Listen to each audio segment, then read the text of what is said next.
Well, let's connect this into the present day. And one thing that is a constant reoccurring theme is the reptilians or an extraterrestrial race interbreeding with humanity and creating particular bloodlines. And you've got an amazing artifact, I guess that's the word, necklace here, which I know is incredibly heavy, which has a very significant contribution to make to this theme of extraterrestrials or another race, not human, interbreeding with humanity. Now, first of all, where did this come from? So, we don't know. This necklace has been around for so long that we don't exactly know from which tribe it came. All I can tell you is that this necklace was in existence when the king who founded the Zulu nation, Zulu, was still a boy. It is described in ancient legends centering around this king. It is called Inweba Yezimfihlo, the necklace of the mysteries. It is really a book which tells 12 different stories. And how old do you think it is? How old do you know it is, first of all? I don't know, sir. All I do know is that... Hundreds of years? Or? Yes, very old. But it's not as old as the green face that I've just shown you. Oh, the Chitauri. The Chitauri face is said to be over 7,000 years old, this thing here. Now, this necklace enshrines several mysteries in it. Inside here are stones which are not from this earth. It is a very amazing story. There are 3 pebbles in here which stories say were brought to this earth by an alien baby which played with a human baby in the northern Transvaal. This... First of all, that looks so much, just well, it obviously looks very much like a spacecraft, like a flying saucer. Yes. This half-molten object here used to be a serpent-like necklace worn by a Mashona chief. He went to investigate something which had landed in the bush and which was killing his people. And he went with his battle axe to attack this object. And the object blew a jet of very terrible fire at the chief. And he became just smoke. And this was all that was left of him. Now, this necklace enshrines one of the oldest and the greatest mysteries in our country, that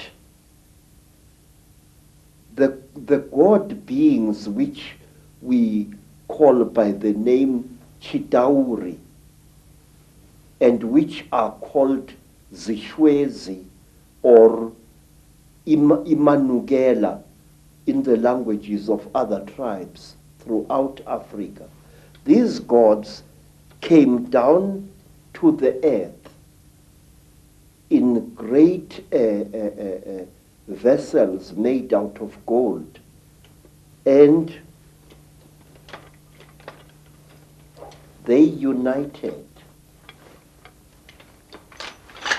with female human beings to create a race of kings and queens on our earth. There isn't a tribe, Mr. Icke, anywhere in Africa. And when you return to South Africa, I will ask you to investigate this very closely.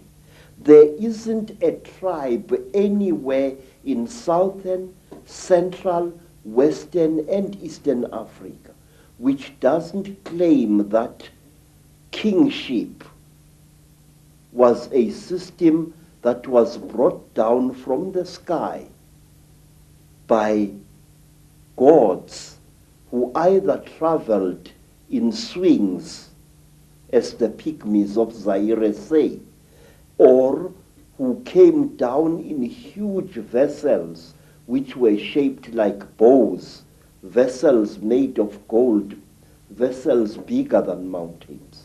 I wish to share these things with you, sir, as briefly as I can. The Zulu people believed that they originated from space, and their name Zulu does not mean sky, but rather interplanetary space. And the word Zulu also has to do with traveling.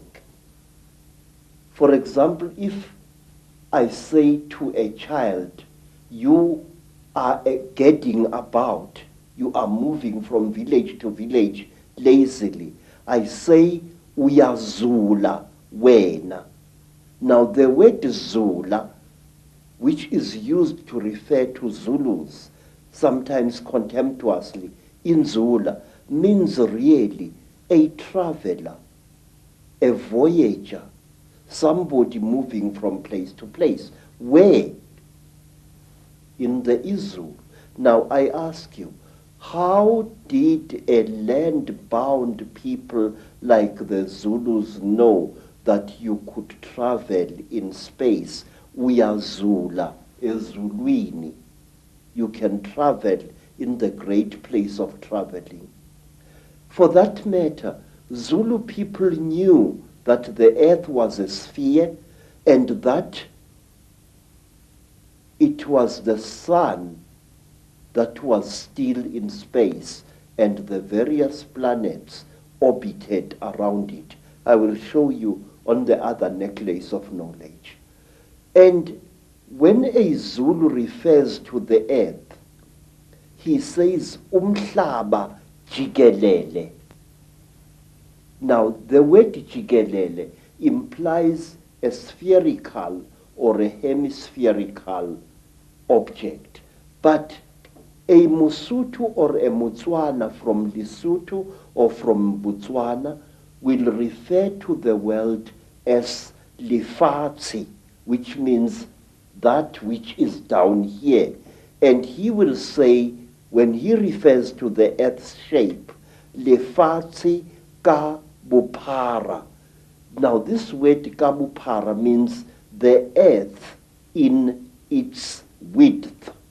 Thus, a Mosotho or a Motswana believes that the earth is flat, but the Zulus believe it is either a hemisphere or a sphere. The Zulu people were the first people to know something that is now attributed to Albert Einstein, namely that space and time are one and the same thing. Zulus knew that long before Einstein was born. They said that one other Zulu name for space is umkhati. Umkhati, U-M-K-H-A-T-H-I, umkhati. And they called time isikhathi. So you can see, sir, that Zulus, supposedly a nation of skin-wearing primitives, were aware of the fact that space and time are one and the same thing. And further, that if you could find the river of time, you could travel into the future and into the past.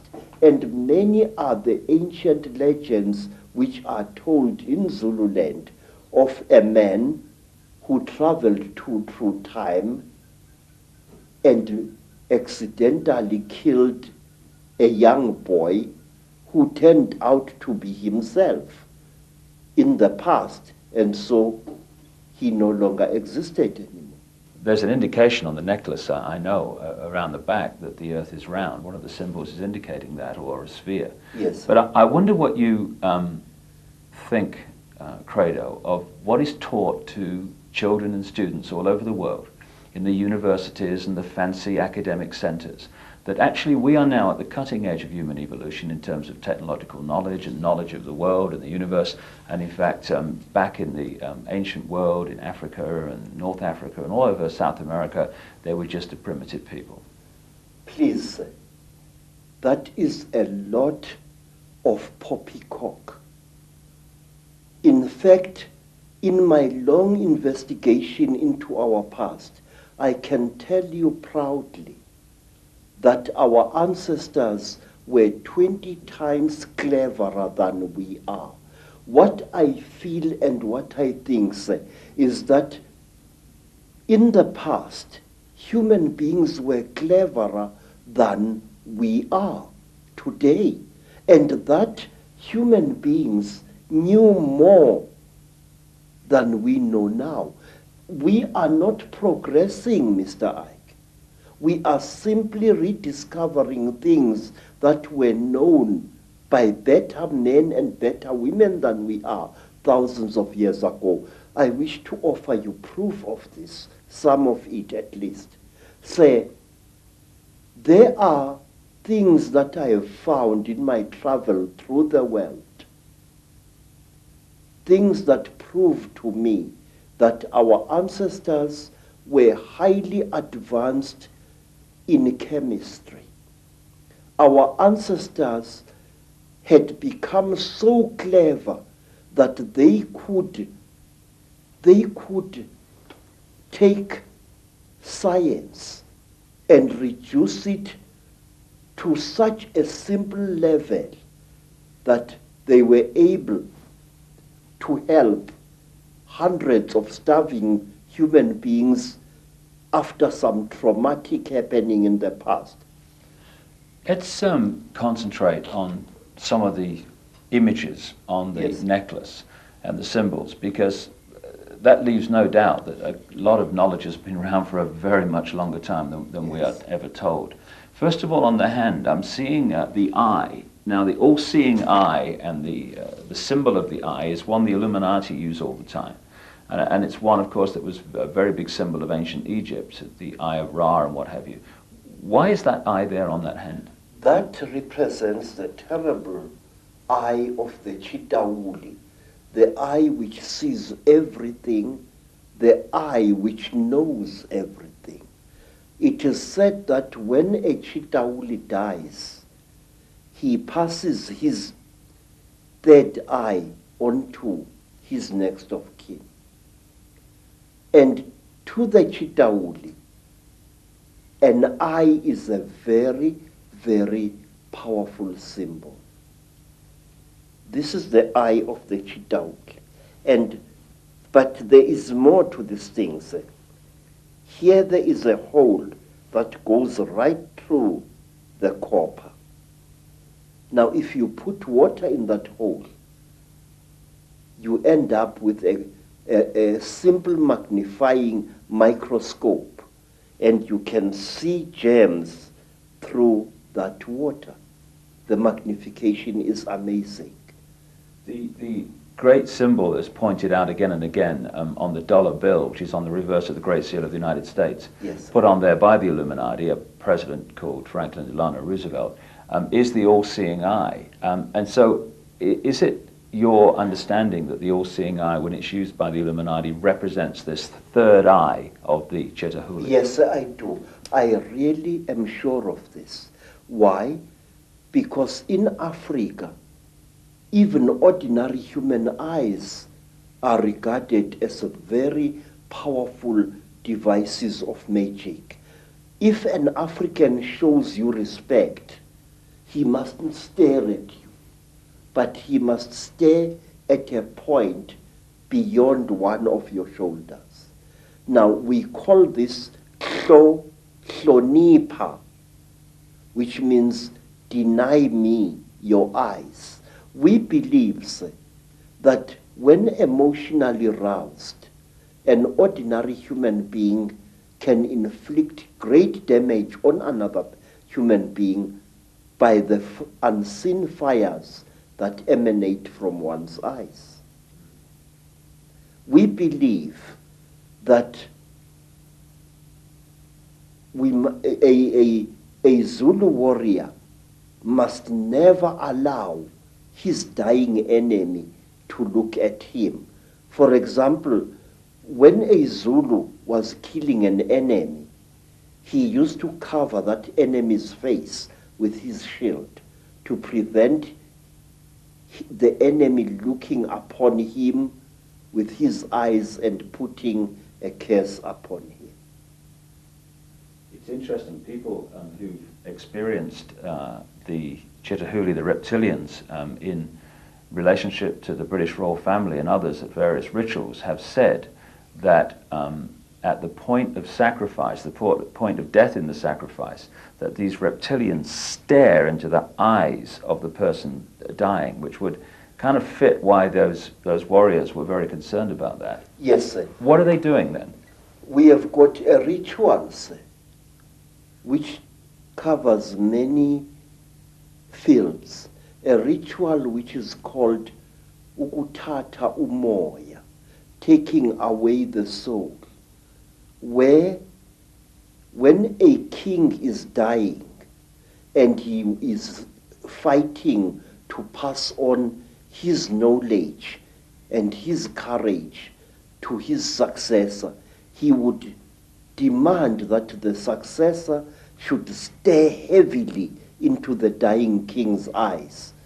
And also, when a creature is being sacrificed in Africa, whether it's a human being or an animal, that creature must be stared at by the sacrificer so that its spiritual characteristics are drunk in by the one sacrificing it.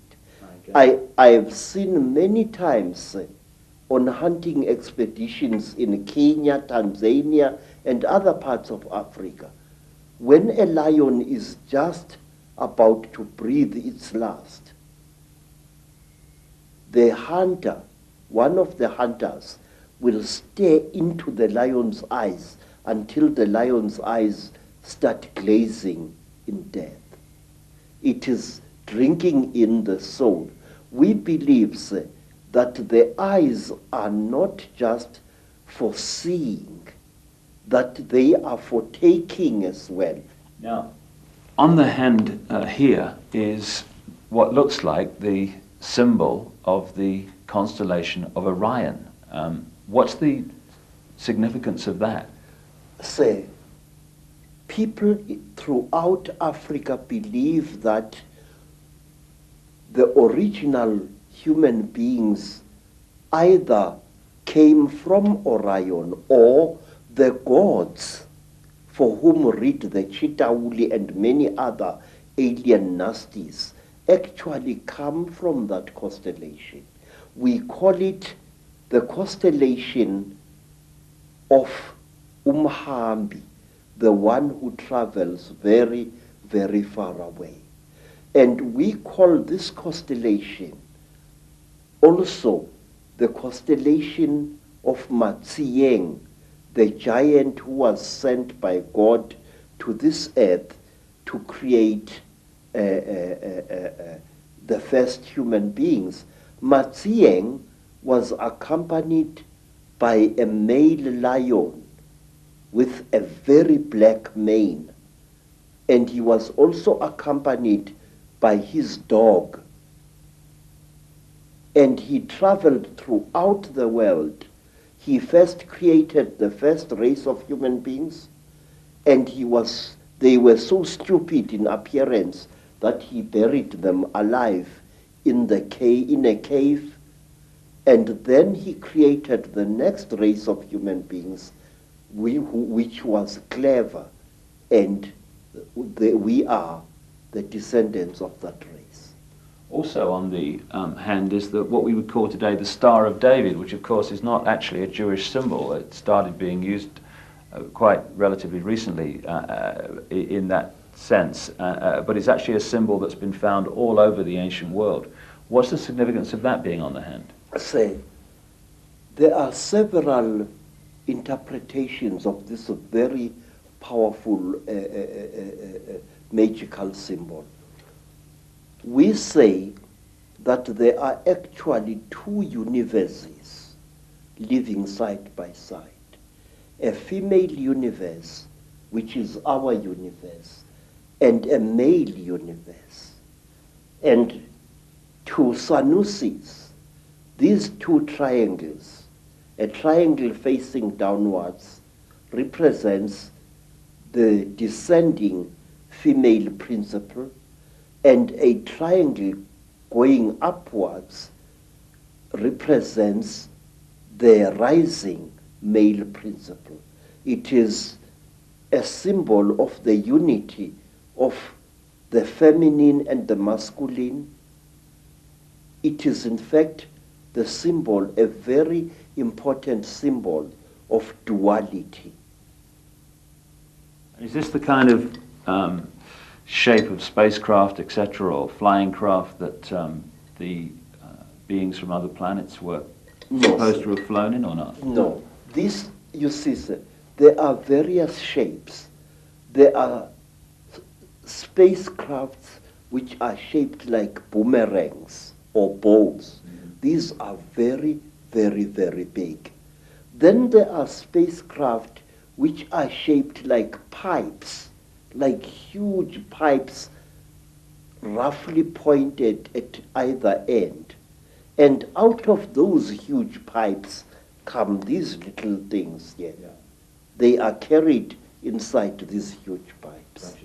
Yes, sir. Now, if we could talk about this fella. Yes. First of all, the penis and all this stuff, that relates, I would have thought, to the penis of Osiris in Egyptian legend, and the same recurring theme.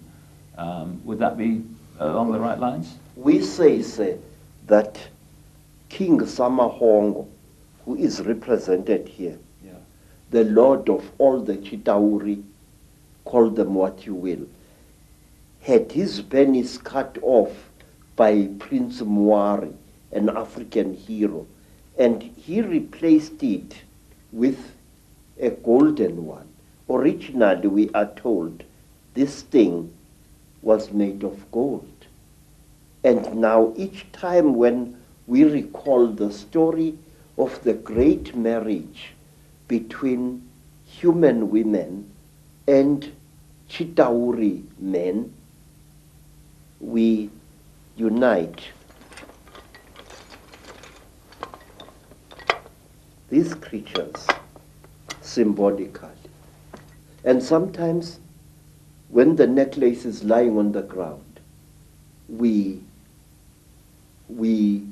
make a bed out of animal skin for these two figures, and then we lay them side by side and cover them with a small skin. So, why are the depictions of the gods, if they were reptilian, why are they not constantly reptilian? Why are they symbolized in other forms? Because it is very, very, very forbidden to portray a Chitauli as it really is. Only in that large green head do we see a Chitauli represented more or less as it is. So this was dictated by the Chitauli from Yes, the start, was it? Yes. All along? It was. You are not allowed to represent the sons of the python as they really are. Then you are really in trouble. If you want to talk about the Chitauli, you must either play with shadows, you must place an image of a Chitauli against a light and project its shadow onto the wall. So you've got a fish, I know, on the necklace as well, and fish are scaled.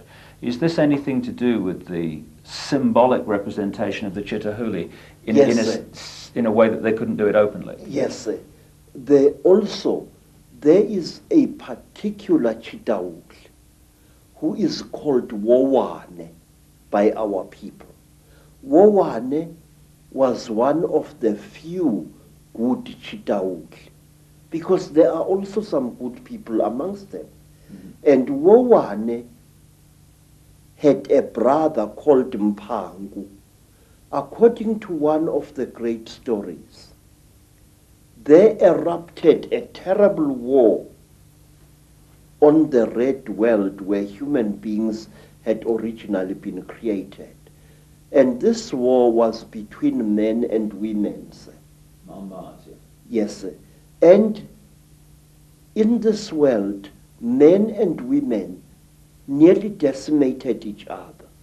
But they were rescued by the Earth Mother, who sent a great Nkanyamba, that is a great dragon, to come out of the sky, to take them into its stomach and to bring them down to, not to our earth, to a beautiful watery world near the star of the red dog, Injebomvu, which the white people call Sirius, the star of anger. There, human beings were settled, but human beings started eating creatures which they found in the sea, which they thought were fishes, but which were really human beings. Human beings, we are told, started eating the Chitahuli who lived in the sea, according to one story.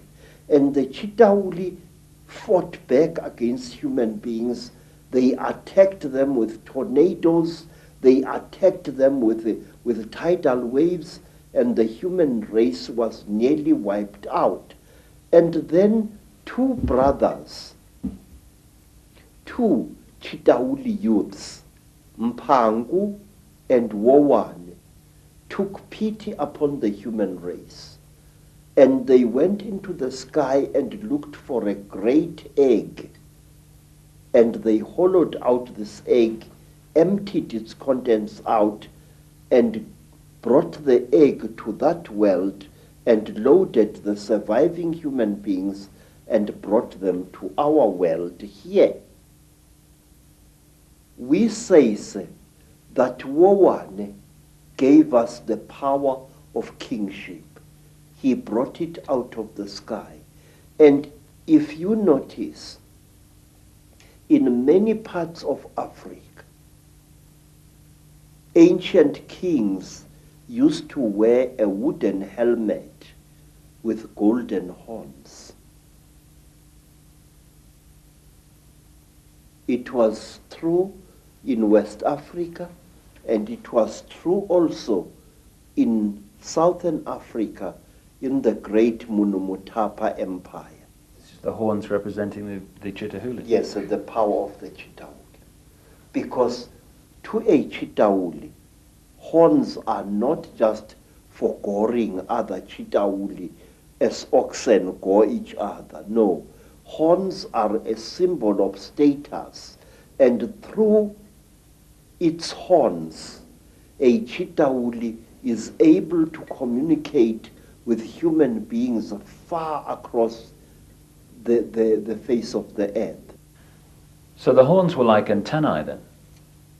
Yes, they were instruments of projecting power. In fact, it is said by storytellers that King Samahongo punishes those Chitahuli who show mercy to human beings by pointing at them so that both their horns fall off their heads. And the Chitauri is therefore unable to direct human affairs through his or her horns. It's also interesting that the descriptions of the Chitahuli with the horns and sometimes the tail and stuff is very, very close to how Christians and those sort of stories have depicted the devil. Yes, sir. And one thing that interests me is this, that depictions of the devil have subtly changed over the centuries. But there is a difference now. First, originally, the devil was depicted as a hook-nosed creature, like a caricature of a North African Moor. That was at the time when the Europeans were fighting the Moors as well as the Arabs during the Crusades. Many depictions of the devil then show the devil as having a hooked nose. And then later, somewhere in the 19th century early, the devil was depicted as an African with a snub nose, thick lips, and very dark skin. But what amazes me is that now, more than ever before, the devil is represented as a Chitauli. What concerns me, sir, is this, that these alien creatures are now about to reveal themselves, and they are making us aware of how they look like. If you look, for example, at bioscope films which were made in the 1950s, the 30s, and so on, depictions of space aliens of that time are ridiculous, very laughable, but not anymore, sir. Today, we are having films that depict the grey aliens exactly as they really are, and the Chitauli exactly as they really are. My question is why? Are we being prepared for a major event? And let me share this with you. The group of American people who came to visit me a week or so ago and who left a rather unveiled threat about me shutting up or else my wife will die, who warned me about a certain creature called Eleazar or Melchizedek, that this creature is watching me. These people said this, that on Lake Titicaca there is a hidden beam of light coming from the sky onto the surface of that South American lake, and that on the 9th of September 1999, something very interesting is going to happen at Titicaca. Now, I'm interested to know what this is. Well, I know from my own travels to that area that there are endless sightings of craft and beings in that area. I've been there twice myself, and I do think, from my own research, Credo, that we are being prepared for these beings to openly be seen. And being prepared this way, sir, when we do see the nasties, we are not going to react to them with the fear that we would otherwise have reacted. Mm-hmm. Because now what game is someone playing? I think, sir, that they are playing the game that whoever they are, that we should accept these beings and welcome them with open arms, mm-hmm. and make them our masters. Yet again. You see, sir, there has been a steady build-up in books, in children's comics, and in other things of the fact that we must accept these creatures. It started with the film E.T., where a cute little alien creature got lost on Earth and fought hard to be accepted by human beings. I think the same thing is on the cards here. The question is why? One other thing I would just like to raise before we move into the bloodlines and their connection to the Illuminati is one thing that keeps coming up in my work is that some of these Chitahuli, these reptilians, at a high level of their hierarchy are actually white. Have you come across that? Yes. They are not white like white people. If you take white cardboard and you soak it in dirty water, that is the color you will get. That is the color of the Chitahuli. And wait, sir, let us think carefully about this. According to African storytellers, the Chitahuli have got cold blood. They feel cold very quickly. And where they dwell under the earth, where the great sun god banished them, they dwell there surrounded by great fires because their blood is cold. They freeze eternally. And so if you come across them in their caves, there are many, many cooking fires lit there. That's interesting, with the symbolism of the devil being in the fires of hell. Yes, sir. Yes, sir. And there is another thing. The Chitahuli,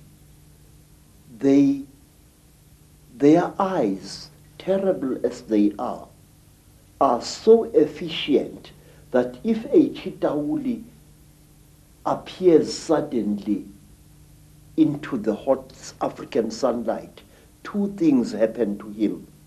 His skin dries and blisters, and he goes totally blind. In fact, sir, there have been a strange race of aliens which have been seen in Africa, even by white people, which I think are actually Chitahuli. When you run and the thing chases you, it stops immediately when a car's headlights hit it and it becomes blind. Another thing, sir, we are told amongst our people that a Sangoma must always have a bogo. This is a sharpened wooden stick which he or she must carry at night. We are told that a sharpened stick is the only weapon by which you can kill a Chitahuli. Well, of course, again and again as you speak, what comes to mind is the story of Dracula. Count Dracula, the stake in the heart, the blood drinker, the blood drinking, which is precisely what this Chitahuli and their crossbreed seem to be into. But it is not just any wood that you must use against a Chitahuli.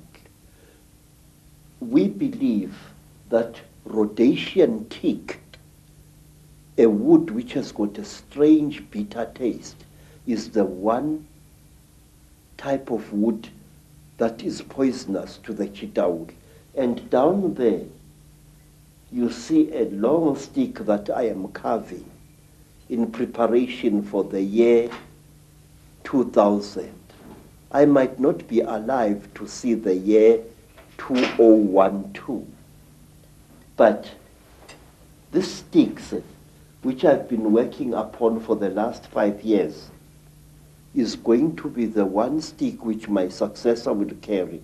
and it will end in a sharp point. This wood, Rhodesian teak, is the wood that we say can actually kill a chitauli. And where the chitauli are found, you find Rhodesian teak or any other teak trees either being felled in large quantities or being pushed over by elephants. May I point out to you, sir, that many of the trees that are being destroyed in the Amazon jungle and in the southeastern Asian jungles, as well as in the African jungles, are teak, the one wood that the chitauli fear. And while on the subject of wood, the only mask that can protect you against a chitauli is a mask made of teak. And in some of the flea markets around Johannesburg, I'm seeing more and more masks carved in Mozambique and in Zimbabwe, representing a chitauli. The eyes are huge, round, with slits through which a person can see, and the lips are non-existent, and so is the nose. I've seen hundreds of such masks being sold by curio sellers in the streets. One of the other things that comes up in terms of the way they look is the domed head. Now, I was in Egypt recently and saw depictions of Nefertiti and the Akhenaten family, and they had big domed heads. Is this a connection? Yes, yes, sir. You see, we human beings tend to imitate those creatures that we call gods. It's going on even now. When African women saw white people, they named them Abelungu, which literally means the gods.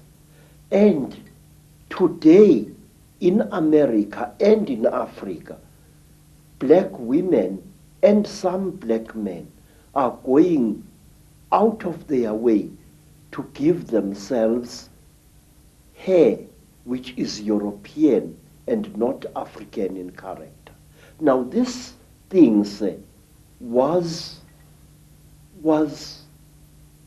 it dates back thousands of years. First of all, the one race of the Chitauri, the ones that are called Nomo or Nomo by the Dogoni people, are depicted as having beard-like growths of the same type that look like the beards of Egyptian pharaohs. They are shown having, it is said that when a Chitauri gets very old, after tens of thousands of years, he or she develops a bone-like growth under the chin, which twists around like the horn of that kind of fish-like creature I saw in Europe in a picture called a narwhal. And this thing curls up this way. Now, Egyptian pharaohs used to wear beards like that.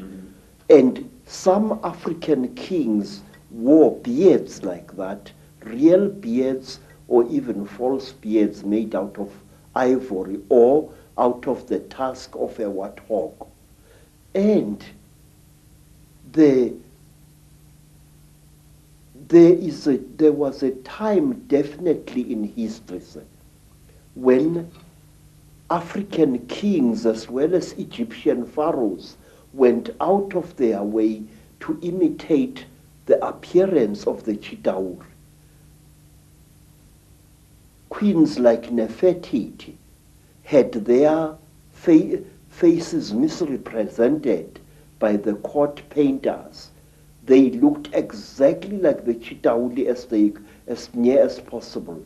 The high cheekbones, the drooping chin, the unusually large head.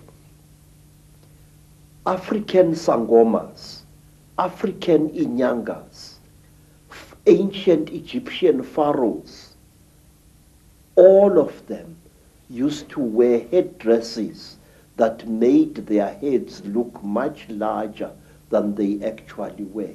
If you look, say, at the crown, certain crowns worn by Egyptian kings, the whole head, the crown, is intended to be an extension of the pharaoh's head, to give the pharaoh an appearance of above average intelligence. In Africa, we had kings who favored headdresses made out of the scrotums of elephants or rhinoceroses or even buffaloes. A scrotum which was dried and made bulbous and worn on the head by the king to make his head look larger than it was. And lastly, in ancient Greece, at the time when Greece reached the great heights in its culture and civilization, the great ruler Pericles used to wear a special soldier's helmet with a bulbous skull, a helmet which made his head look much bigger than it really was. Do they still do that today? Are there still African traditions that do that today? Yes, very much so. And in America, some Native American shamans used to wear a special head made out of this, the head and the horns of a buffalo, which also made the man's head look bigger than it is. Say, popes, the Pope in Rome wears a hat which is intended to show him as having a brain bigger than average. That crown which has got three crowns, one on top of the other one. And now, bishops, especially in the Greek Orthodox Church, they wear crowns like that. And the Tsar of Russia, one of the Tsars, wore a bulbous crown which was in two sections, which made his head bigger than it really was. And in Persia, in Iran, some ayatollahs wear a turban whose effect is to make the man's head look bigger than it is. So does a Sikh. And so, for that matter, do the ancient priests of Israel. They also wore an onion-shaped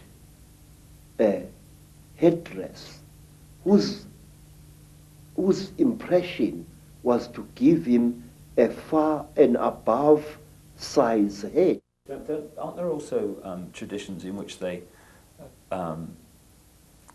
manipulate children's heads as they're growing so that they become more bony-like? Yeah.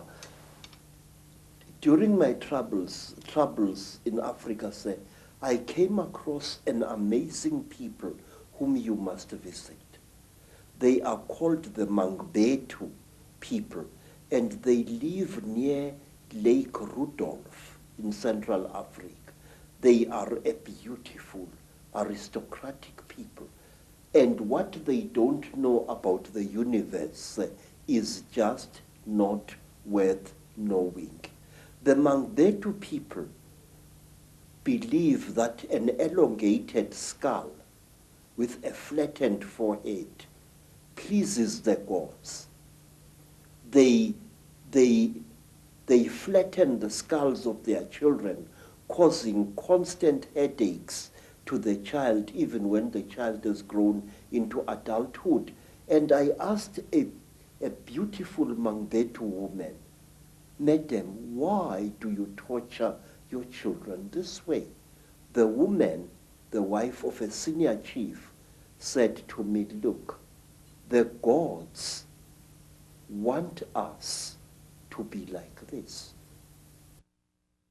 The story that you're telling, Credo, from the African perspective, is it in effect the same story as told in the tens of thousands of clay tablets found in what we now call Iraq, who've become known as the Sumerian tablets, that talk about a race of gods called the Anunnaki, who came in and brought knowledge, ruled the people, and interbred with them? Yes. Do you say, therefore, that the Anunnaki in those stories that have increasingly, of course, been translated in a number of books, yes, they were reptilian, you say? Say, all I do know is this, that here in South Africa, amongst the Xhosa people, amongst the Zulu people, there are beings who are very revered even now, and they are called Amanuna or Amanono. Amanono is Zulu, Amanuna is Xhosa. Now these beings are godlike beings, we are told. They can change their faces. They can change their appearance. They can shapeshift. Yes, sir. They are shape shifters. A manuna, now if a Xhosa man has married a very beautiful wife, a wife whose face seems to change every day, he teases that wife by calling her his inuna, linuna lam. In other words, a shape shifter. Say, it is said that the people who are closest to the hearts of the Manuna gods are women. And why? Because the women give to the Manuna the power of, they worship the Manuna, they hero worship them, which explains why Nefertiti wanted herself to look like one of them, and her children too. She was actually hero worshipping these creatures, and the how you say, women say, are copycats, and I'm not being sexist when I say this. Women will copycat any being that they think is supreme. In Egypt also, you have the python-like headdresses, which are pretty obvious when you look at them, that the pharaohs were connected with. Yes, sir. And the reptile has played an unusually strange part in the culture of all African tribes.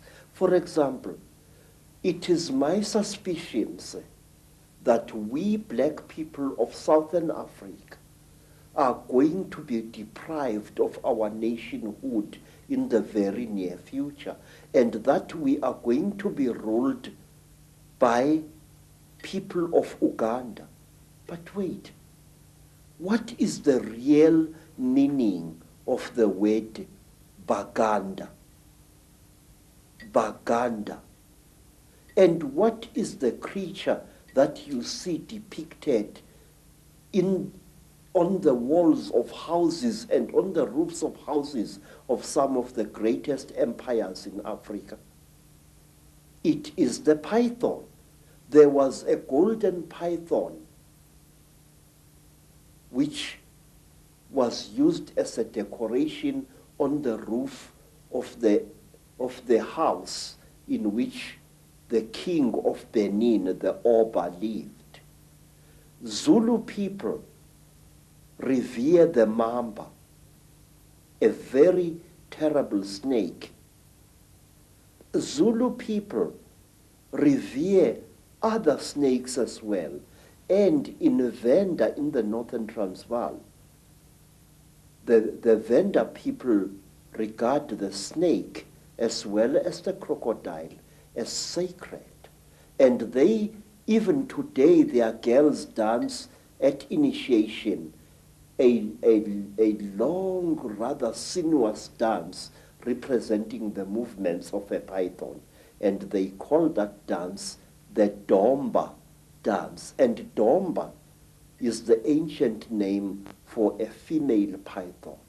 Well, wherever you look, all over the world, whether it's the Maya of Central America, you look at South America, Africa, anywhere, the symbolism of the snake, the crocodile, the representation of the reptilian is there. You go into Europe, and the Illuminati created cathedrals like Notre Dame in Paris. You've got the stately homes of the aristocracy, etc., with the gargoyles, the reptilian figures. It's been in our face, but we just somehow have had a blind spot to see it.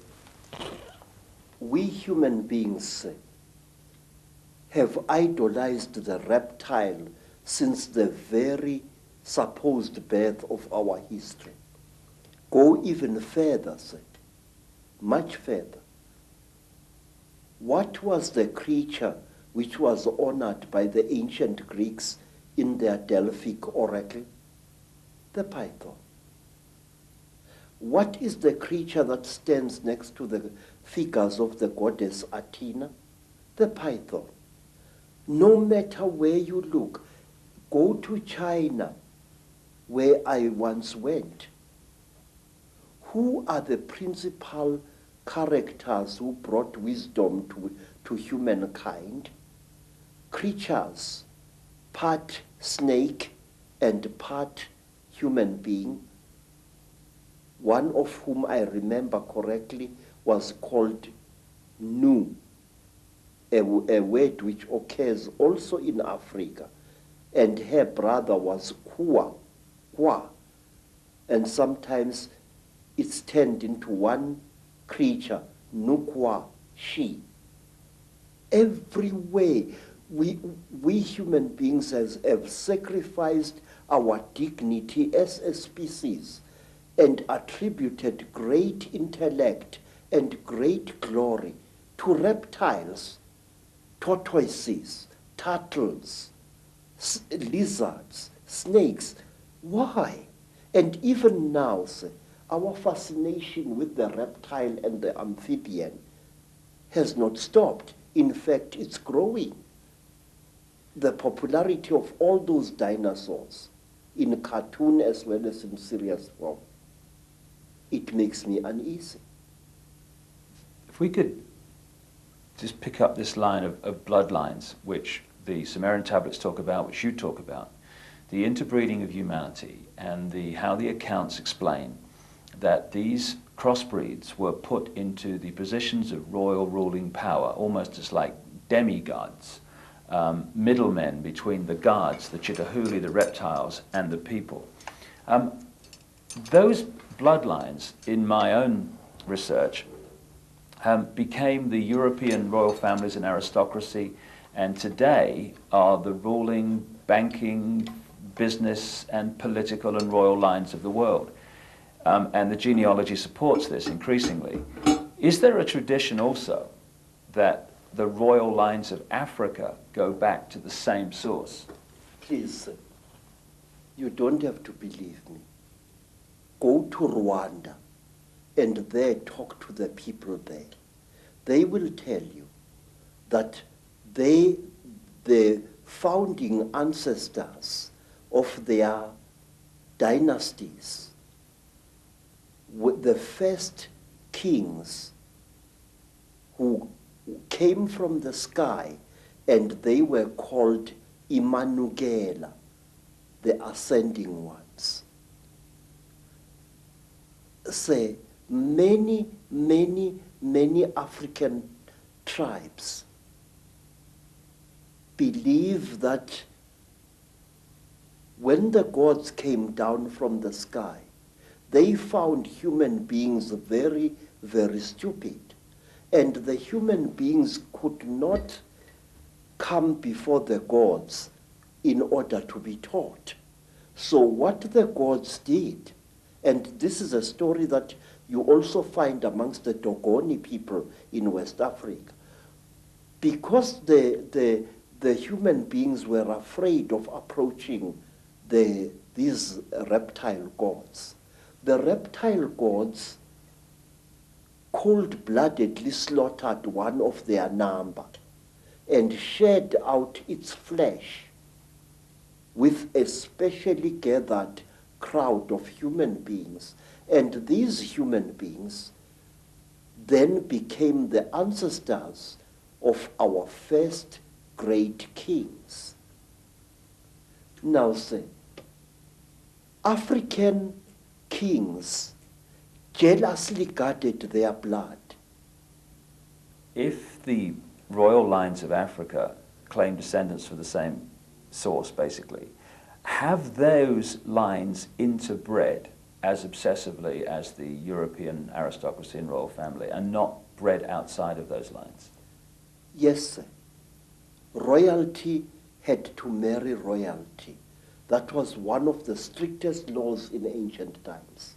Which is obviously where we get the term the divine right of kings from. It's not actually God, it's actually the gods. Yes, sir, yes, yes. Royalty intermarried with royalty. You were not allowed to take a commoner as your senior wife if you were a king.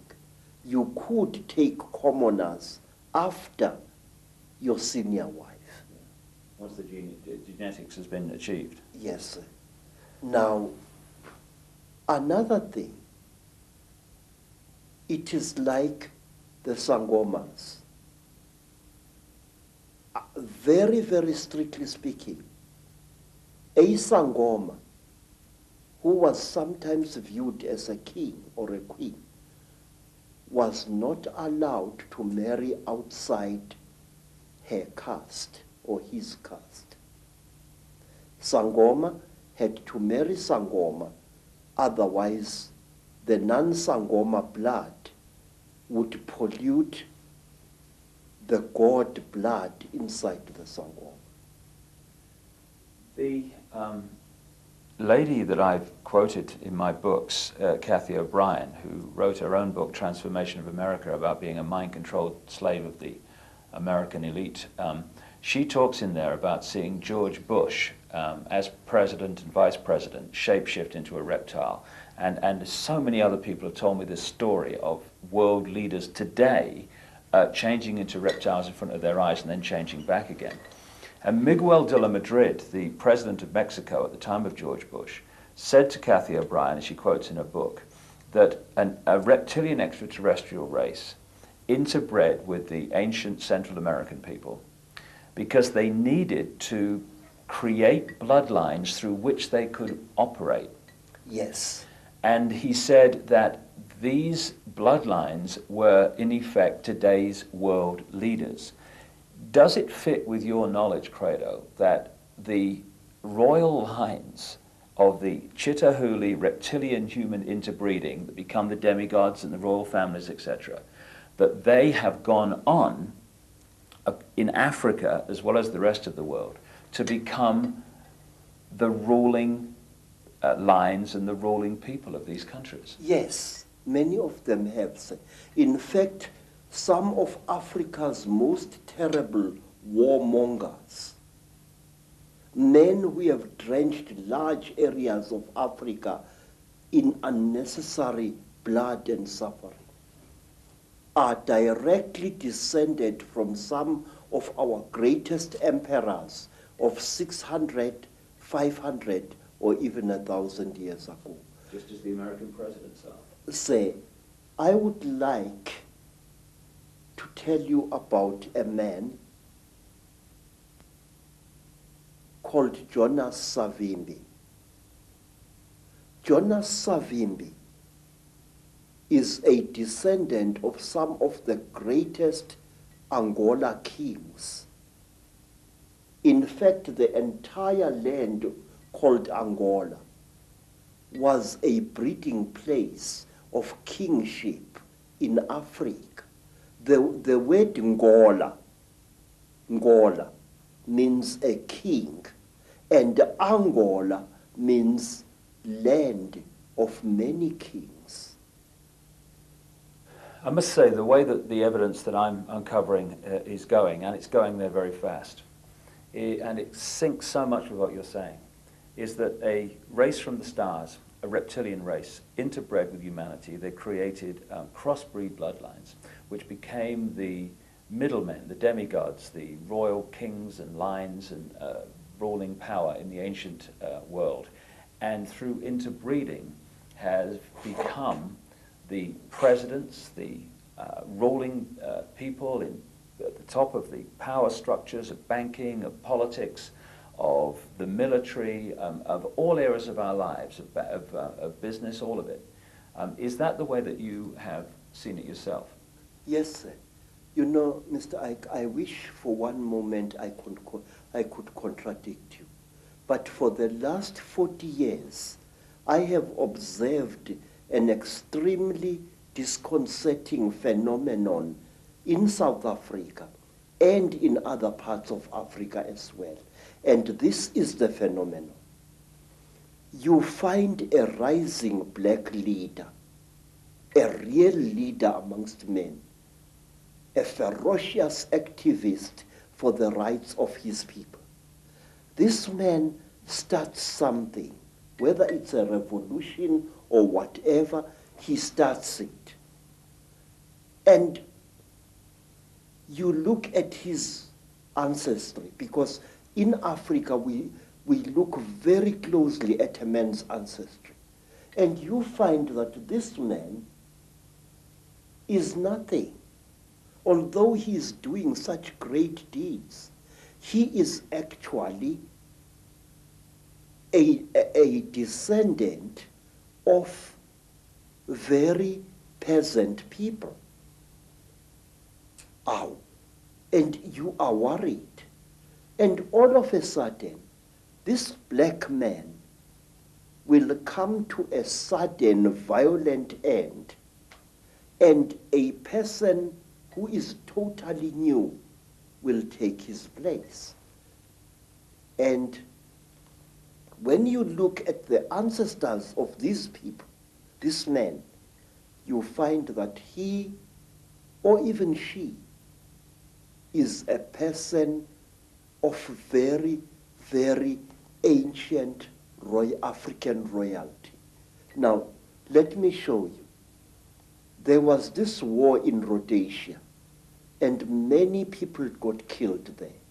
And there was a very fierce and dedicated general. His name was Tongogara. And Tongogara fought in Rhodesia. And just when victory was won, Tongogara was killed in a terrific explosion. Somebody put a bomb thing in his car and killed him very badly.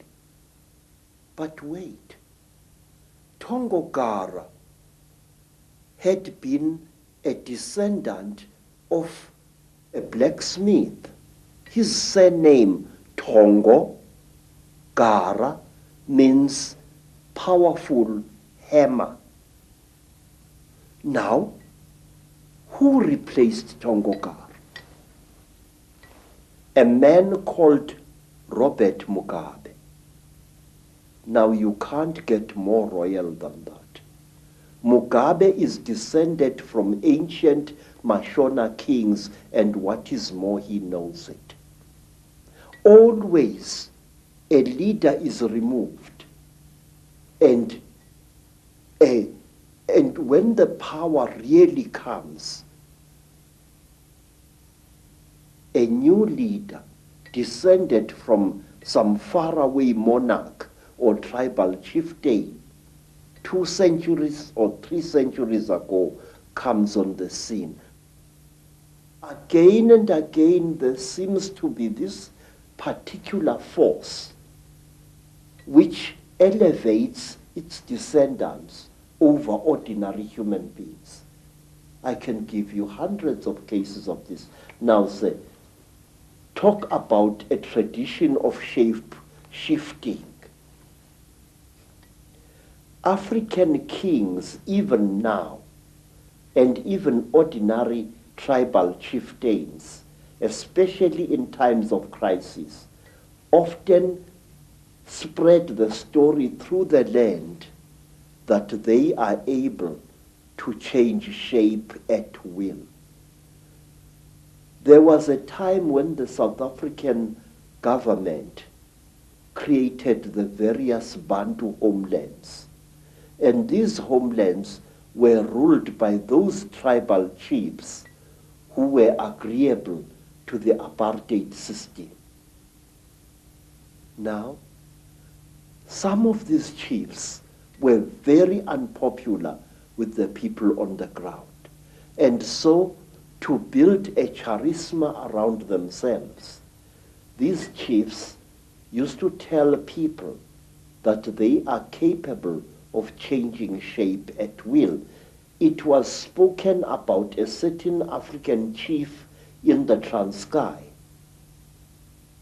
who became one of the first rulers of one of several black homelands there, that one day his enemies were looking for him to assassinate him, and when they broke into his house, they found a huge lion sitting on the floor, and this lion growled at them. And because of that story, because even today word of mouth is a very powerful media of communication in black communities, all enemies of that particular chief left him well alone because they feared his shape-changing powers. The final question on this particular video, Credo, Yes, because we've got a lot more to say on others. Why is it that if the Chitahuli are all around us, which I certainly feel they are, and they're operating certain bloodlines, now some people see them shapeshift. That's absolutely without doubt. I mean, so many people I've met all over the world have seen it. Into reptiles and then back again, the George Bushes, the Henry Kissingers, these key people. Why don't most people see it?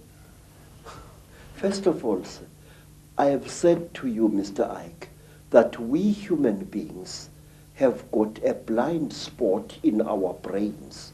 And this is what the Chitauli and other alien nasty boys are exploiting.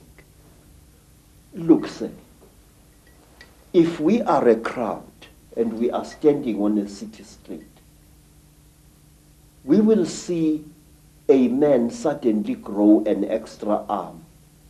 And many of us will see that, but will refuse to accept what they have seen. I have seen, sir, people going through severe trauma in train accidents, in car accidents, but they refuse to accept what they went through. I have seen women who have been raped several times, ferociously refusing to admit what they underwent. I've seen it many times. And these alien creatures know our weakness. They know that very often we human beings tend to censor what we see. If you are an educated professor and you see a spook, your educated mind will refuse to accept what it has seen. You will reject it and throw it to the back burner of your brain, and it will stay there. Hundreds of us see very strange things every day, but we refuse to accept what we see. Say, one of the things that a trainee Sangoma has got to learn, it is the ability to see. If I am standing here and looking at that bush over there, and I see something odd there,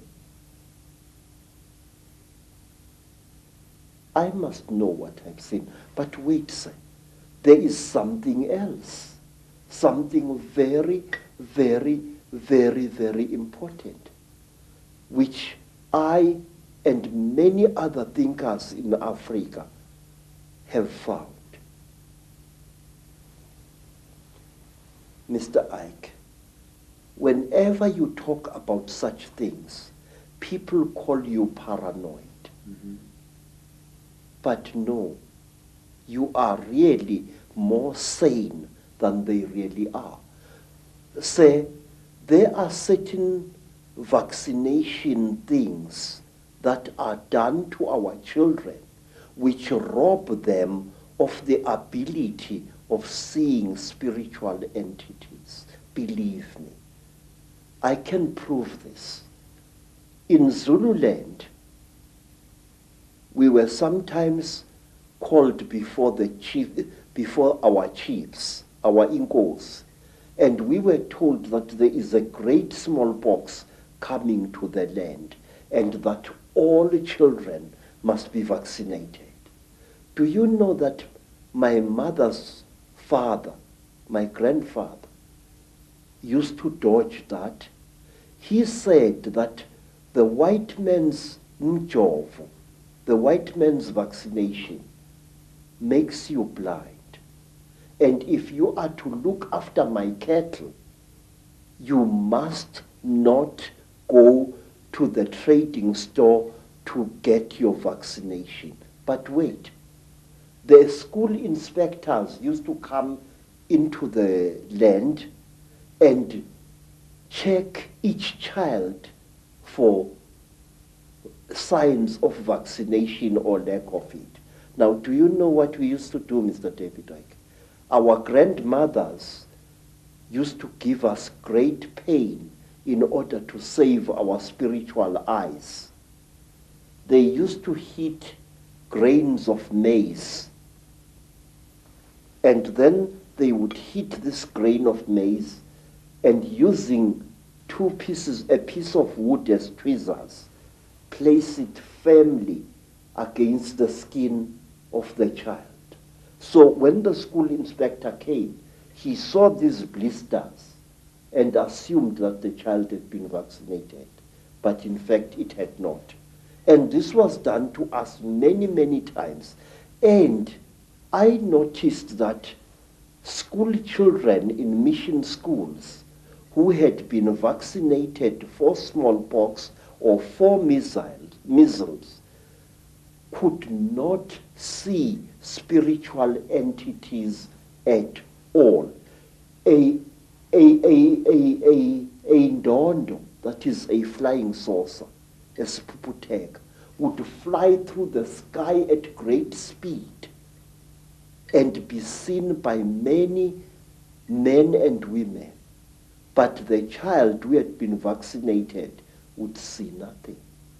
And I noticed this hundreds of times. Well, what you've just said about vaccines and their effect and shutting us down spiritually and multidimensionally is fantastic, given that no matter what your background, creed, culture, parents on every inch of the planet almost are being pressurized to have their children vaccinated more and more and more. And to summarize what you've been saying, and indeed it's so much in line with what I've come to the conclusion about as well, an extraterrestrial race, reptilian race, disconnected us from our true magnificent senses in the long, long ancient world. They've been manipulating us ever since, and the more that time has passed, the less we've realized this is going on. And now we're at a point where we are in a prison without bars, a massive prison, and we don't even know we're in prison. We don't even know the jailers are. Indeed, when the jailers are exposed, people just laugh and ridicule and all that stuff. So we're in an unbelievable situation. And we're in a jail we deny we're in. And there are jailers we deny exist. And we call it freedom. Yes, sir. Yes. You know, Mr. David, one of the reasons why I've joined forces with you is because I have serious reason to believe, and I will repeat these words until somebody shuts my mouth in death. I have serious reason to believe that on this planet, things are coming to a head, and our invisible jailers are going to fight tooth and nail to prevent this. Say, our people say that the blackest night often heralds the brightest dawn. The human being, captive as he is, slave as it is trying to fight back, sir. And this is where the crunch is going to come. I believe that we are not far away from the bloodiest crunch in the world. And I will tell you, my visions tell me that we are going to be struck with the most terrible sword of all, the sword of money, sir. Something is going to be done to money which will bring us all to the level of beggars. And do you know why, sir? Let me tell you. I used to work for big game hunters in Kenya. And one of them was an Italian gentleman. This Italian gentleman was such a powerful hunter, a white hunter.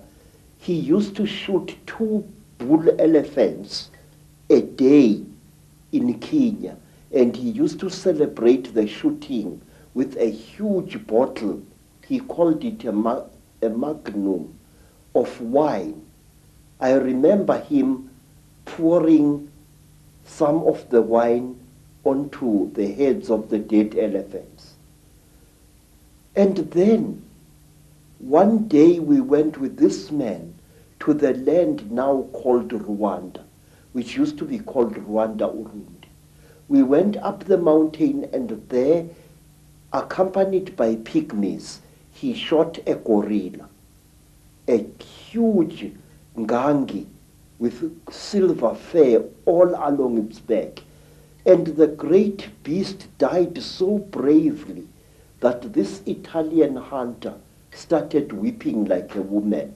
He fired us, told us that the job is finished, and he never hunted again. Say, what I'm trying to tell you is this, that something inside us human beings is beginning to fight back against the Chitauri. Something inside us human beings is beginning to say no. And the Chitauri are going to drag us all right into hell itself in order to restore their power over us. Let me show you.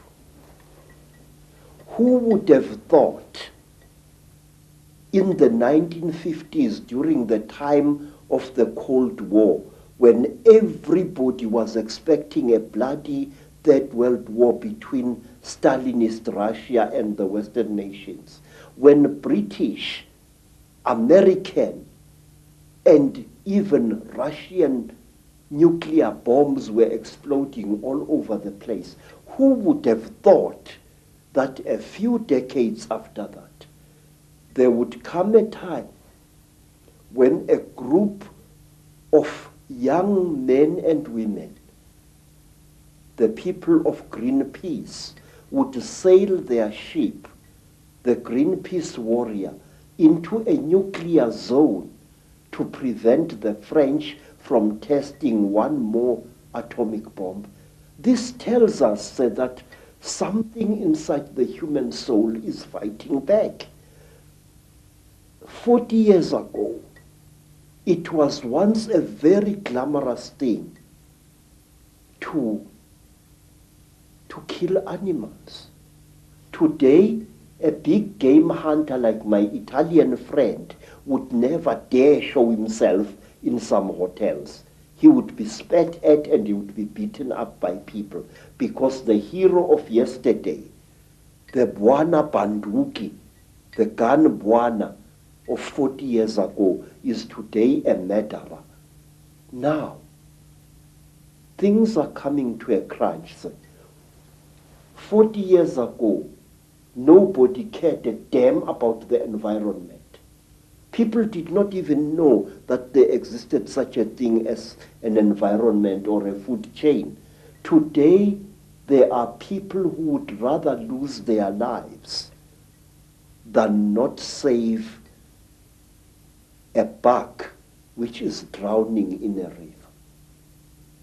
A God is being born inside us, all of us. But herein lies the danger. We must be aware of the Chitauri. They are real entities. They leave scars on human bodies. They kill people. They are murdering South Africa even as we are talking now. Every word you and I are speaking now is spoken too late, Mr. David Icke. AIDS is rampaging through our communities. And I have found a new disease in Botswana, which nobody is talking about even. It is 20 times more vicious than AIDS. It is called Ebola. Oh my God. And we must please be aware. Let nobody laugh when we talk about conspiracy theories. But there is one thing, sir, that I beg that you and others like you should discard. Una momento, as they say in South America.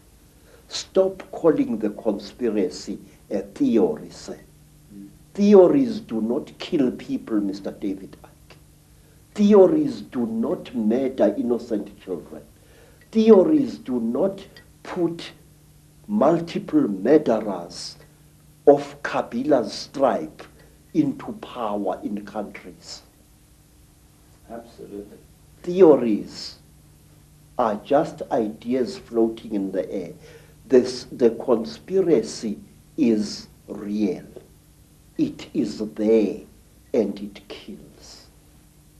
The staggeringly intelligent, the staggeringly wise, and the staggeringly knowledgeable Credo Mutwa. And his knowledge the world needs to know.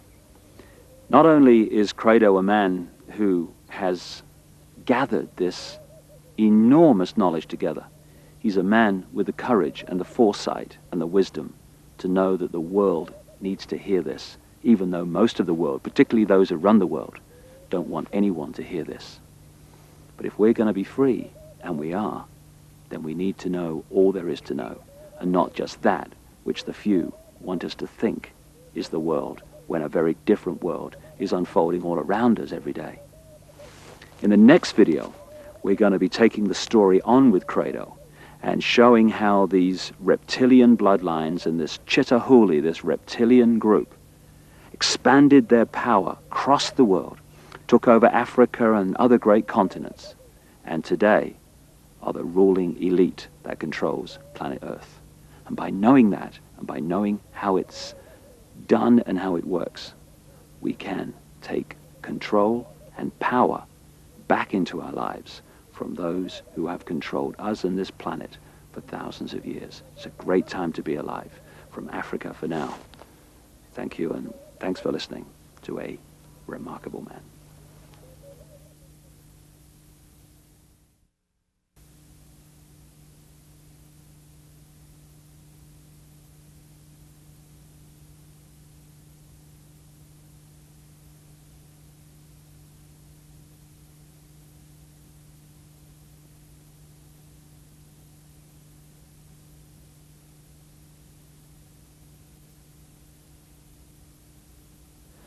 Hello and welcome for a second time to Africa, the countryside of South Africa, just outside Johannesburg, for the second in our series with Credo Mutwa, the Zulu Sanusi, or shaman, as many people around the world would call him, the keeper of the history, the true history of Africa and the Zulu people.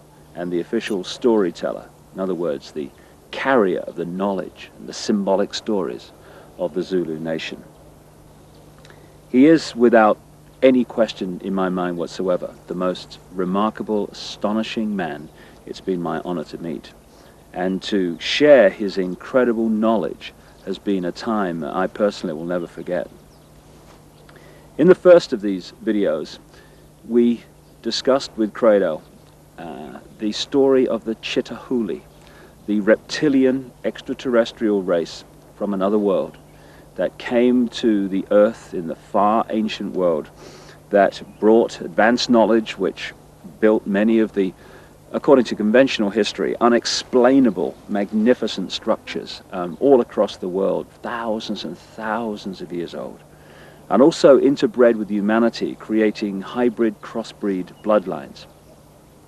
These bloodlines, as my own research for books like The Biggest Secret and Credo's immense knowledge of the African history, which he's gathered in his nearly 80 years of traveling this vast and amazing continent, both correlate the same story, remarkably, that this Chitahuli, this reptilian race, interbred with humanity, and the bloodlines became the almost demigods, the royal ruling lines of the ancient world, particularly in the ancient Near and Middle East, which were the middlemen, if you like, between the extraterrestrial gods to which people were literally sacrificed and the people in general. And as the genealogical research is showing, these crossbreed bloodlines, the Nephilim, as the Old Testament of the Bible calls them, the result of the interbreeding between the sons of God, as the Bible calls them, the sons of the gods in the true translation, and earth women, the marriage, the bringing together of the sons of God and the daughters of men. This Nephilim crossbreed race, as the genealogy has shown, came out of that area and into Europe to become the aristocracy and the royal families of Europe, and then through the British Empire became the ruling bloodlines of most of the world. In fact, today, almost all of the world. Like the 42 presidents out of the hundreds of millions of people who have been Americans since the Declaration of Independence in 1776, 42 have become president. They're all related. What?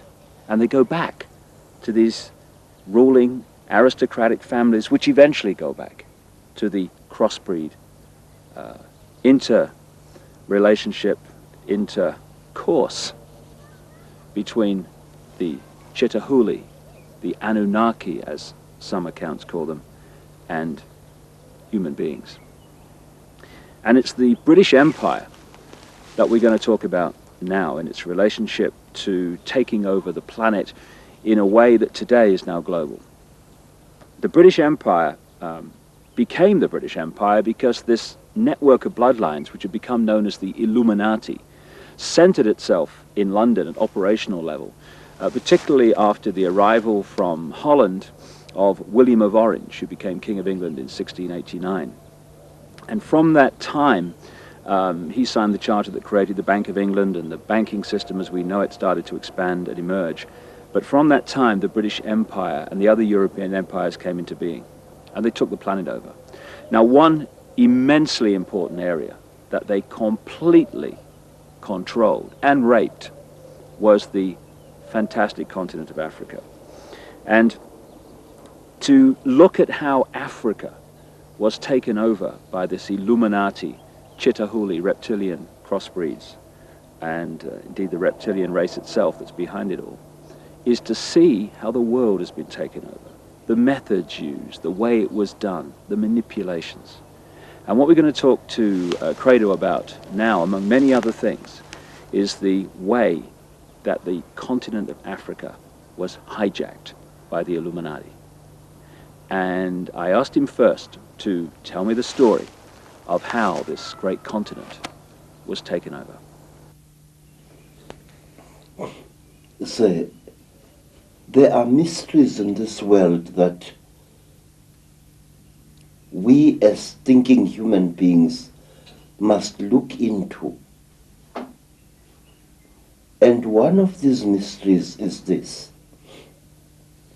There is overwhelming evidence of the fact that before Africa was actually colonized by the white people from Europe, it was first prepared by strange people for this colonization. When the first Portuguese ships started sailing around the Cape of Good Hope, strange beings appeared amongst our people, strange human-like creatures, usually creatures of great height, abnormally tall, human-like beings, some of them with only 1 foot, appeared amongst our people, and they started doing things there which made it easier for the colonialists to invade us and to conquer us. What were they like in terms of their color and skin, Credo?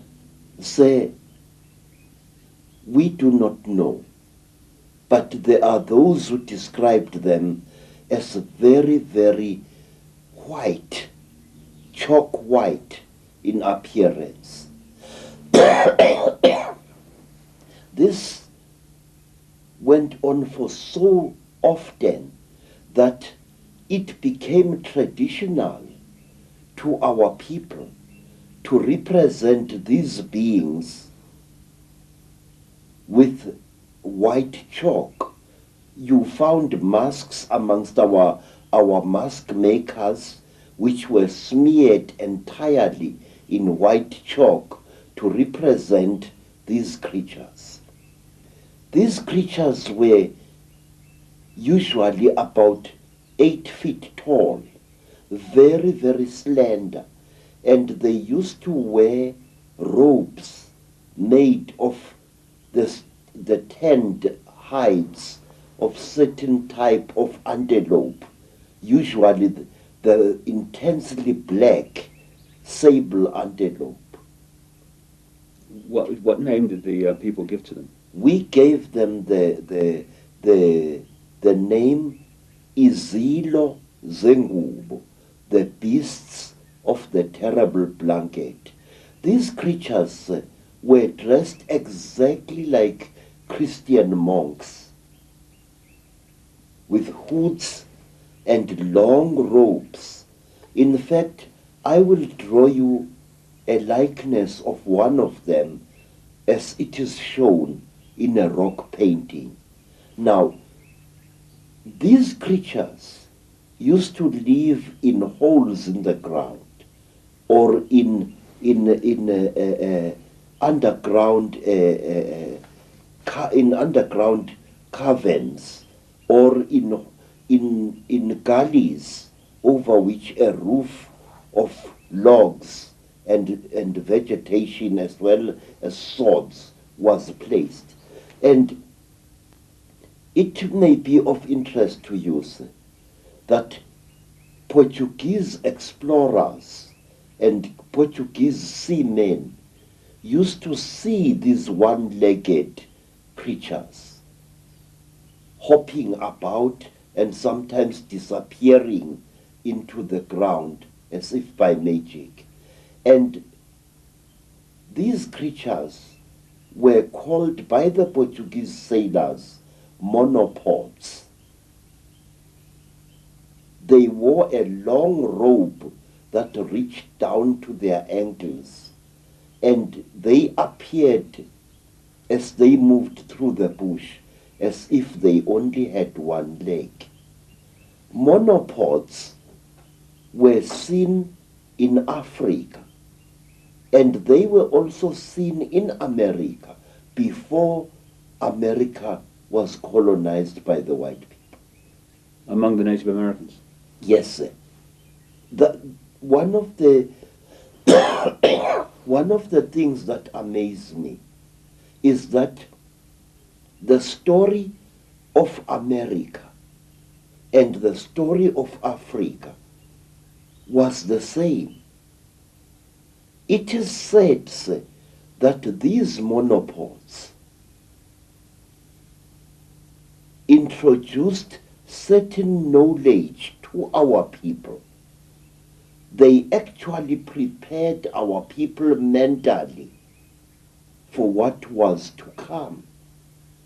For example, these monopoles, these beasts of the terrible blanket, used to wear a cross-like ornament on their chests as a charm, a cross made of either gold or silver. Doesn't it amaze you that when the Native Americans saw the cross painted on the sails of Christopher Columbus's ships, they recognized it as a sacred object? Let me tell you, sir, exactly the same happened in South Africa, where our people were made familiar with the cross long before the white man set foot in Africa. And when our people saw this cross, this time brought by missionaries, they recognized it as a sacred object. In other words, now, I don't know how to put this there, but can you put it for me? Our people were prepared long beforehand to recognize certain Christian symbol and Judaic symbols. And when they saw them in the hands of the colonists later, they saw them for what they were. This is one of the reasons why, Mr. Icke, Africans accepted and protected Christian missionaries, even while fighting a life and death struggle against white colonialism.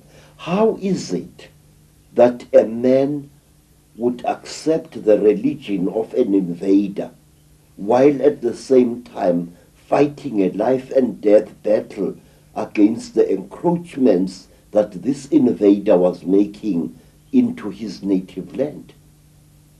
This happened in America, and this happened in Africa, and the sources of this acceptance were the same. I wish I could put this in much better English than I'm using now, because I feel it is important.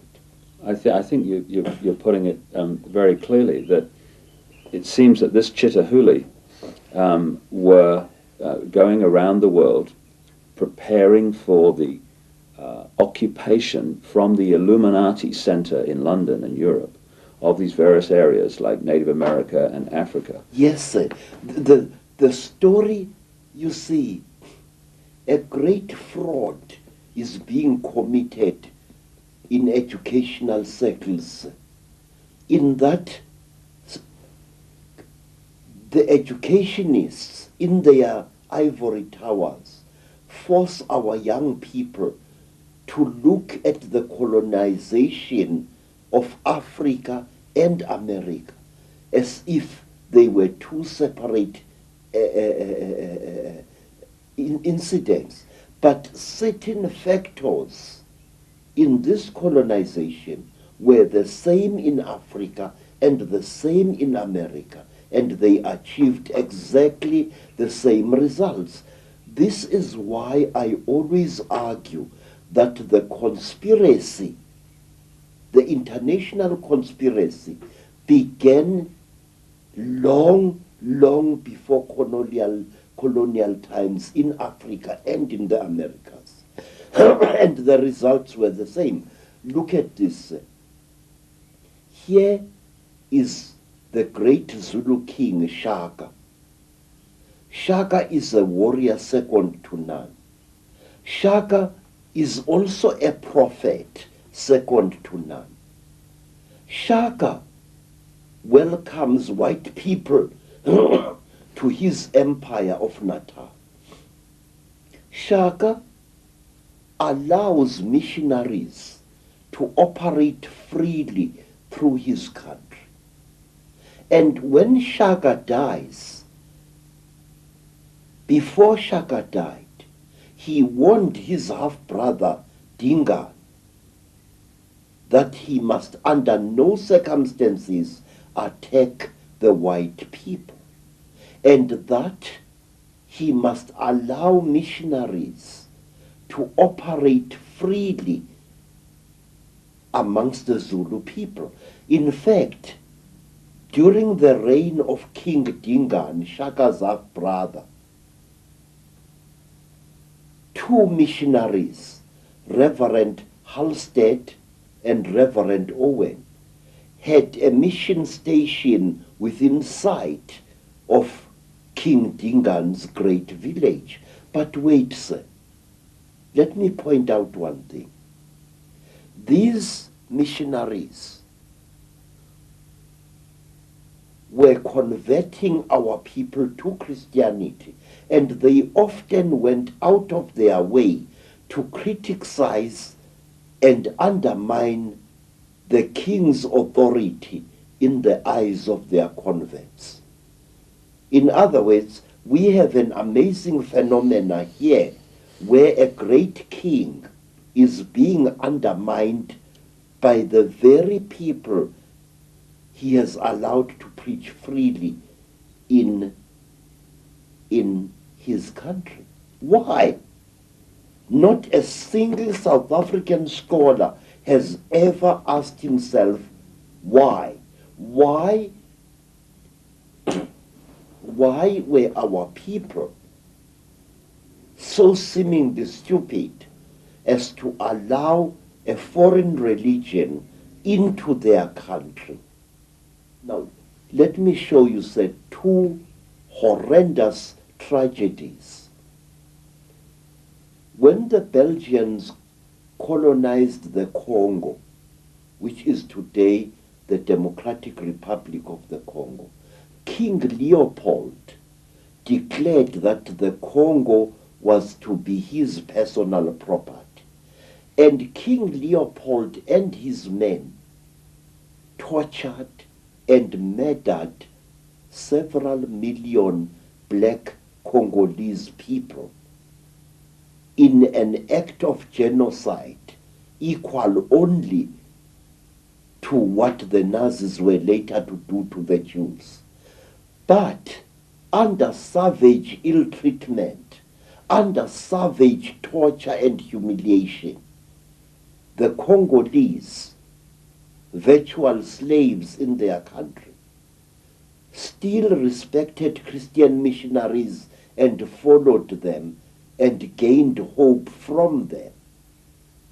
And in 1907, this time in the country today known as Namibia, the Germans embarked on a policy of genocide against the warrior people known as the Hereros.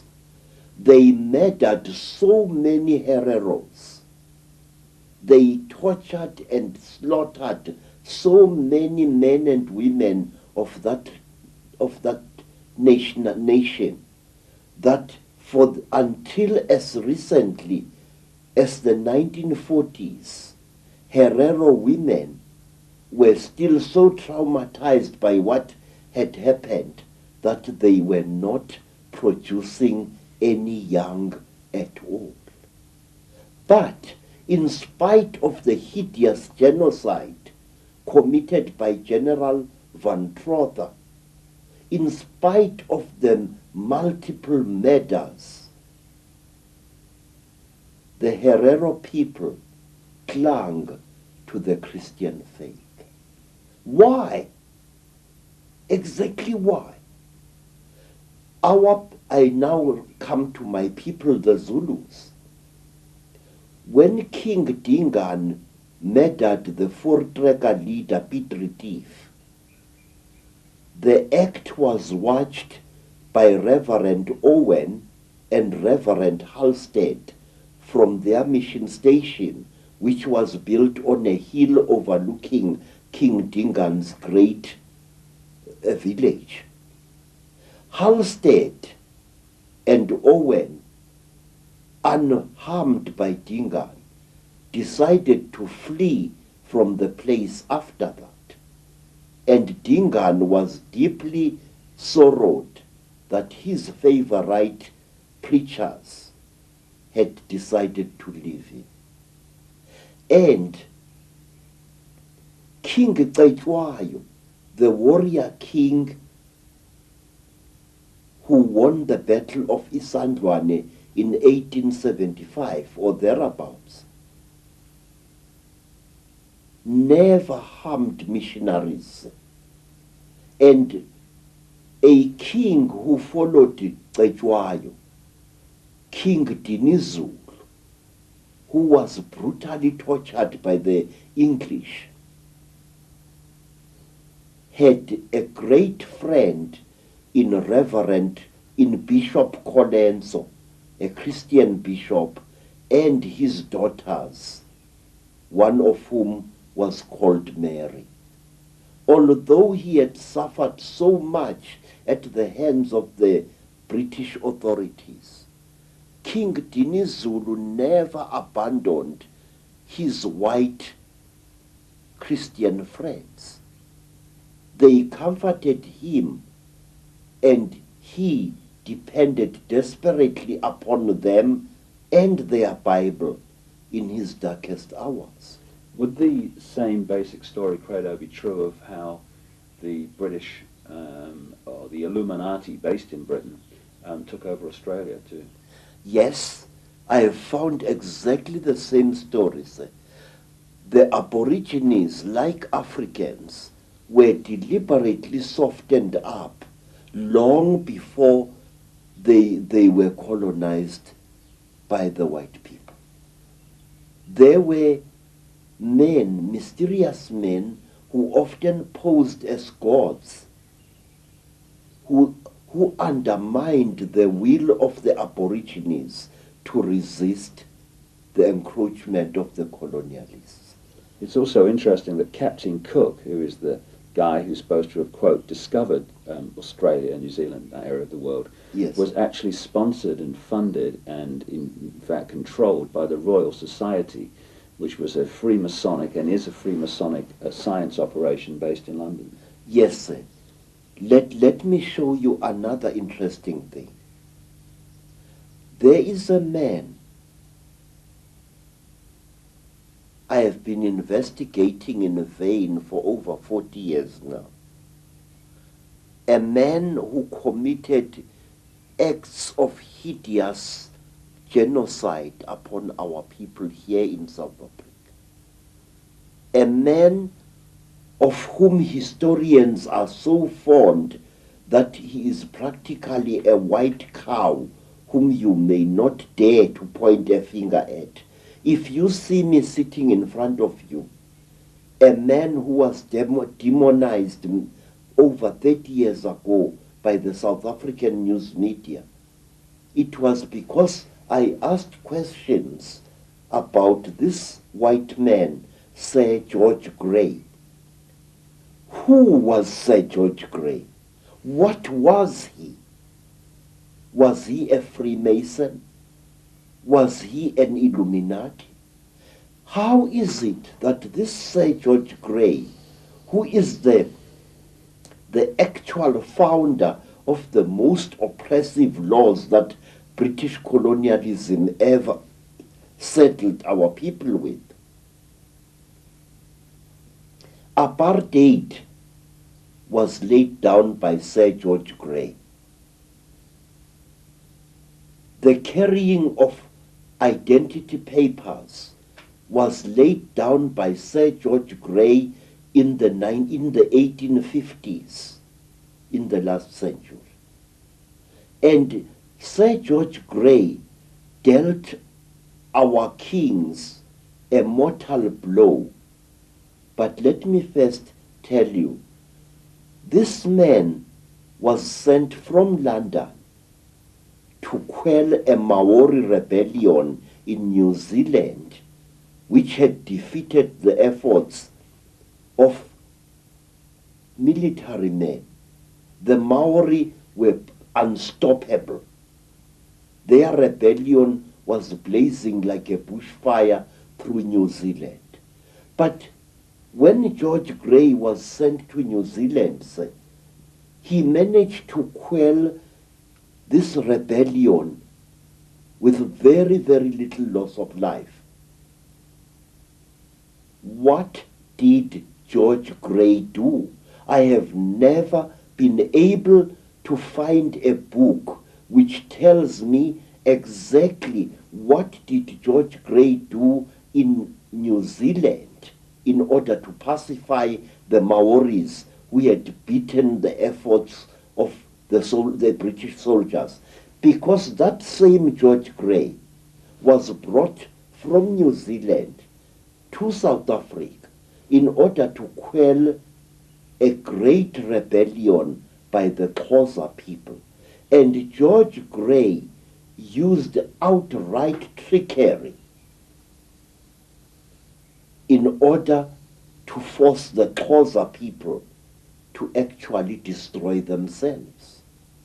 George Grey deliberately and cold-bloodedly tricked the Xhosa people into slaughtering their own cattle, burning their own crops.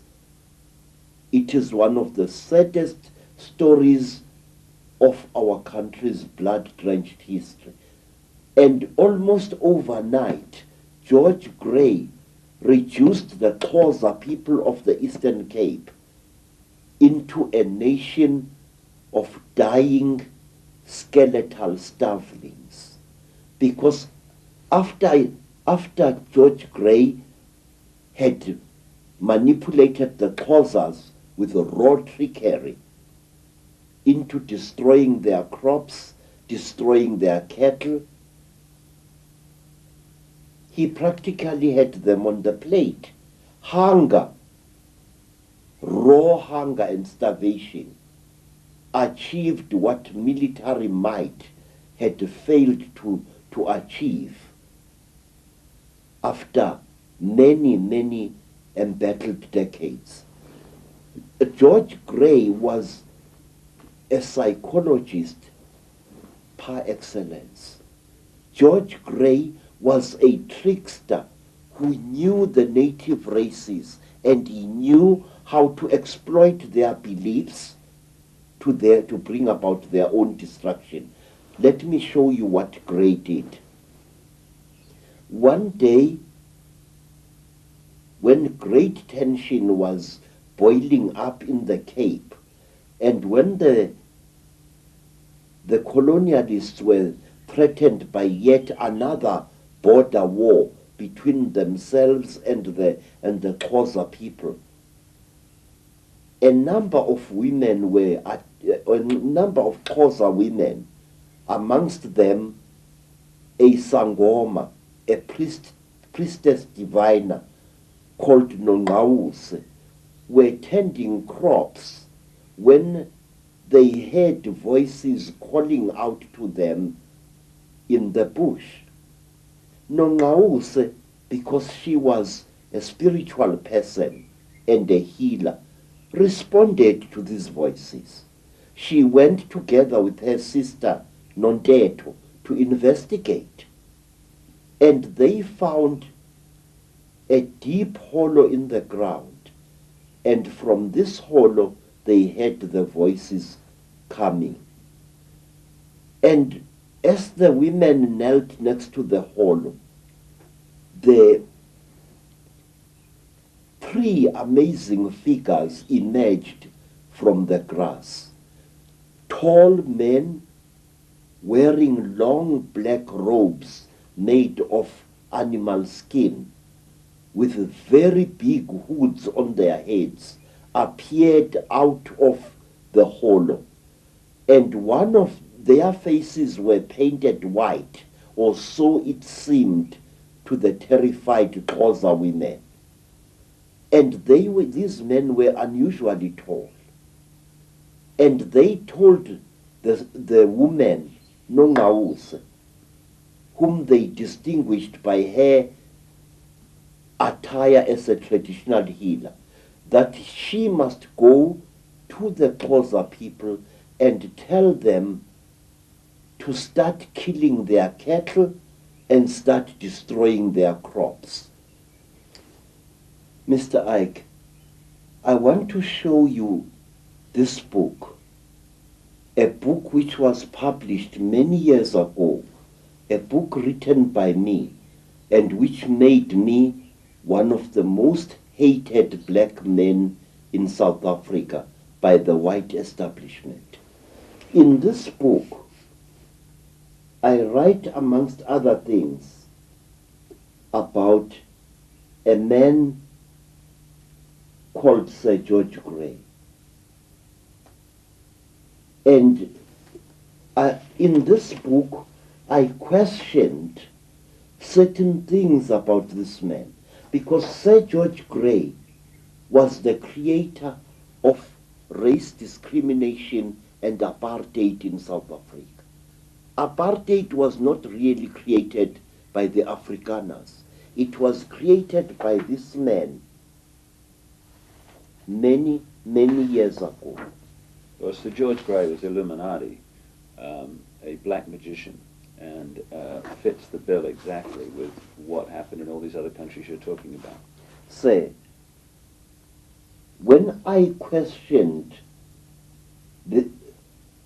raised questions in this book about Sir George Grey, I was savagely attacked by nearly every professor in various universities of South Africa.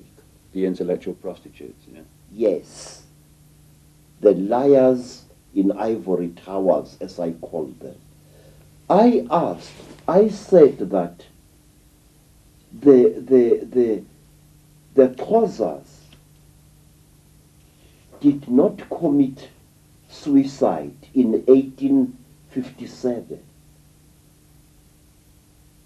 They were murdered. They were manipulated by Sir George Grey into destroying themselves. Isn't it interesting, Credo? I've noticed this myself, that the story you just told about how those people were manipulated to kill their cattle and what have you, is mirrored again and again in the story that has spawned religion after religion. I mean, whether it's Mohammed or whether it's Joseph Smith with the Mormons, again and again, the initiator has a vision or an interaction with some guard figure or angel, and bingo, they get told to do certain things, and the rest is history. Yes, sir. And what is most interesting is that these interesting angels have suddenly disappeared in recent times. You no longer hear of an angel coming to tell some prophet to establish a new religion. No. Where have they gone? They carefully choose certain times. Now, Sir George Grey, let me go back to him. He manipulated the Xhosa people into killing themselves. And a poor woman, Nongawuse, became the scapegoat, because in every evil thing that has been done in Africa by the white colonialists, as well as by the Arab colonialists, there are always black scapegoats who are left holding the blame. And in this case, Nongawuse was.